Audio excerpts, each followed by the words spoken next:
Ya, setelah Mbak L, saya sangat baik sama beliau, membangun dari nol ya. Dari beliau menang di salah satu ajang. Nah, saya nggak bisa bilang ya, nanti akun saya kena lagi. Semenjak Mbak L merit sama si B, saya memutuskan untuk resign dari pekerjaan saya sebagai tim kreatifnya. Tapi teman saya satu bantal masih kerja sama Mbak L. Nah, begitu yang kalian harus tahu. Sampai detik ini, bahkan teman saya itu waktu kejadian di lokasi, bahkan teman saya itu dipanggil ke Polres tadi untuk menjadi saksi dalam kasus ini. Maka saya tahu lebih duluan daripada media manapun di tanah air di Indonesia. Ya. Jadi 35 menit pasca kejadian saya ditelepon dengan teman saya narasumber, nggak bisa saya bilang namanya, itu hak privasi namanya. Kalau saya bilang saya sudah melanggar kode etik narasumber, ya sayang dia nanti terancam pekerjaannya, orang susah. Ya, oke, kita lanjut. Pada waktu kejadian, ya, jadi yang baru bergabung saya cerita dari awal. Jadi si B itu HP-nya 3. iPhone 13 Pro Max 2, iPhone 12 Pro Max 1. Yang 12 Pro Max ini HP untuk bisa dibilang untuk konten. Yang kedua 13 Pro Max ini untuk apa namanya tuh, iklan, endorse data-data dia di situ. Yang ketiga ini dipasang pin, ya nggak dikasih tahu pinnya, alasannya melindungi data, rupanya data selingkuhan. Alasannya semuanya nggak boleh ya, bahkan untuk melindungi yang HP 3 ini ya tahu sendirilah orang kaya ya. Mau dia maki kita, marah-marahin kita, alasan jangan itu, kalau hilang data saya gimana tuh, kalian tanggung jawab ya, saya tuntut kalian. Nah, seperti itulah. Tahan nggak kalian bekerja dengan orang seperti itu? Tahan hanya untuk uang 1 jutaan ya, batin kita tersiksa untuk apa? Lebih bagus saya pulang ke daerah saya kerja, walaupun gaji sedikit tapi kita hidup nyaman ya. Di Jakarta itu kehidupan keras sekali bro ya. Pagi kita harus bangun, persiapkan ide ya, editing, waduh nggak bisa tidur. Pagi ke pagi kita di laptop, pagi ke pagi kita di komputer. Tidak bisa saya sesantai ini. Bahkan kalau di sana jam segini saya masih bekerja. Saya masih bekerja, mengatur schedule ya. Ya, jadi tim kreatif itu berat bro ya. Berat sekali.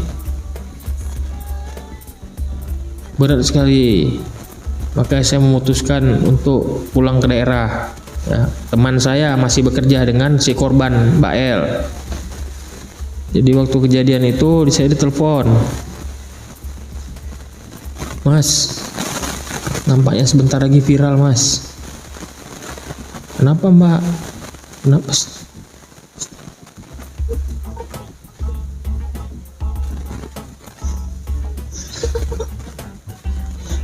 Kenapa?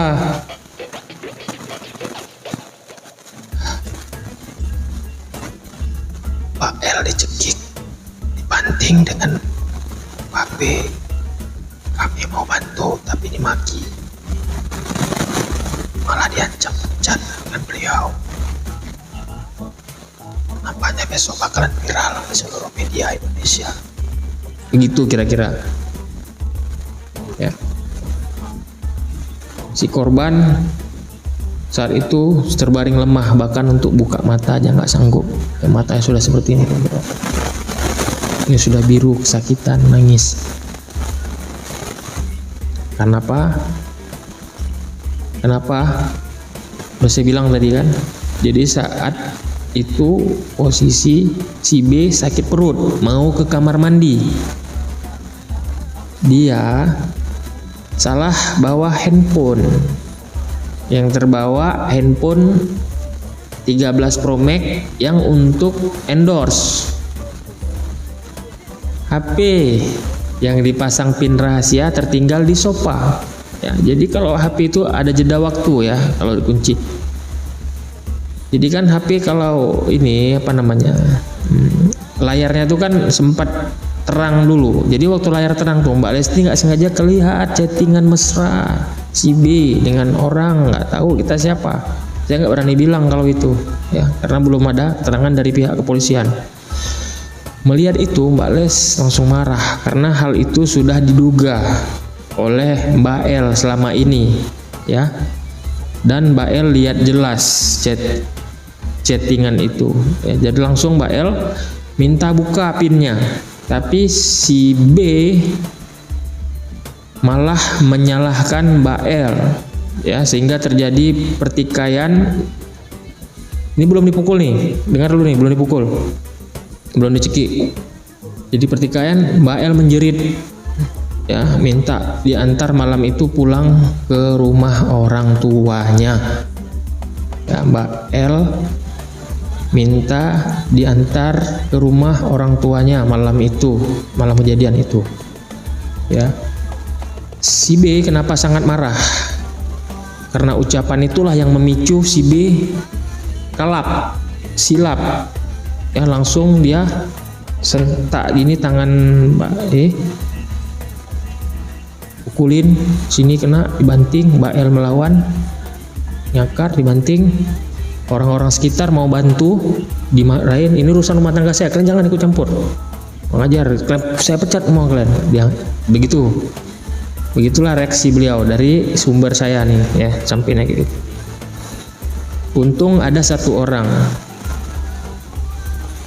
ya, Mbak ini memang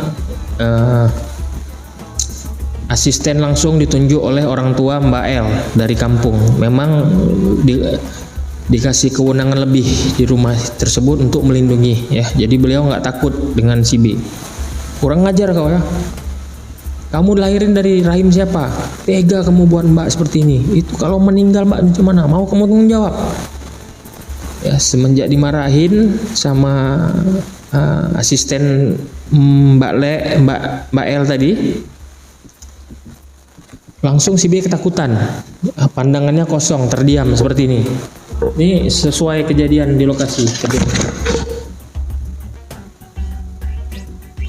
ya. Sehingga kesempatan itu dimanfaatkan oleh asisten dan kru lainnya untuk membawa Mbak L ke salah satu rumah sakit ya.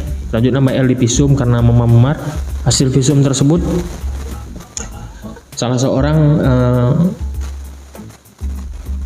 seorang asisten menelpon orang tua, Mbak L dipukul, dicekik dengan si B. Saat itu orang tua Mbak L menangis, menjerit. Dia nggak sanggup memikirkan anak yang dia sayangi selama ini, dari lahir, dari kecil dia jaga ya, nggak pernah dia bentak ya. Pada malam itu dipukul, dibanting ya sama suaminya sendiri.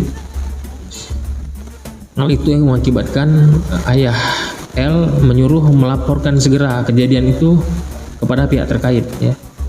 Jadi Mbak L divisum, hasil visum dari hasil visum tersebut Mbak L diantar ke Polres ya, melaporkan kejadian tersebut. Seperti itu kejadiannya, yang mau tahu. Jadi apa yang saya bilang ini akan sama nanti kalian lihat yang di infotainment ya. Apa yang saya bilang malam ini pasti sama 100% karena narasumbernya tuh kawan saya ya.